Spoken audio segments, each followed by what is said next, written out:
So if the nations of the world do not sign a carbon agreement, does that mean that the doctor's transformative work in India doesn't count? In the US, in a small town in Roscoe, Texas, a German company has completed the world's largest wind farm. If we don't reach a major carbon agreement, does that mean that the Texas wind farm doesn't really count? With the assistance of Greenpeace, 4 of the world's largest meat producers agreed not to buy cattle from newly deforested areas of the Amazon. That doesn't count? The head of an energy company in China recently said of renewable and efficient energy, we think that this is a new business for us, not a burden.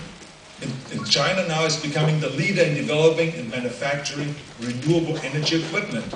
That doesn't count? Yes, sure, they all count. And they reveal that something is happening.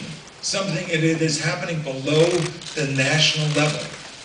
California, for instance, is working with cities and with states and provinces and regions and nations, including Mexican states, Canadian and Chinese provinces and European nations. We're even working with the UN to assist developing countries, especially in Africa. We are trying to foment change in collaboration and movement. We are doing everything that we can to change the balance of power on the environment. And of course, when I talk about California, I realize that while we may lead America and many other countries environmentally, Denmark here is already 1/3 more energy efficient. Isn't that fantastic? And Europe is a great leader in this whole thing.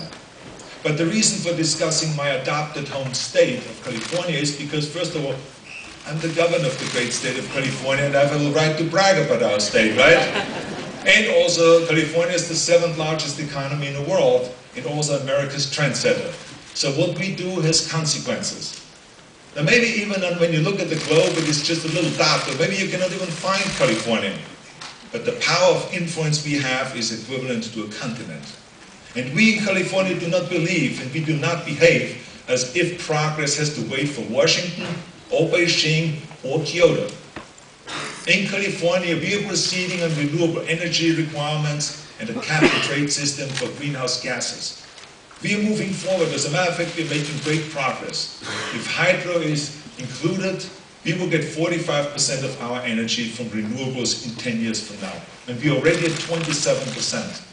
We are proceeding on the world's first low-carbon fuel standards and limiting greenhouse gas emissions from cars, which, by the way, the Obama administration has now just adopted. We are proceeding in a major way on green tech, no matter what happens in Washington or in Copenhagen.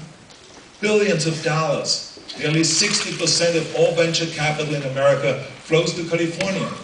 And this is creating the critical mass of money and intellect to develop new green technologies.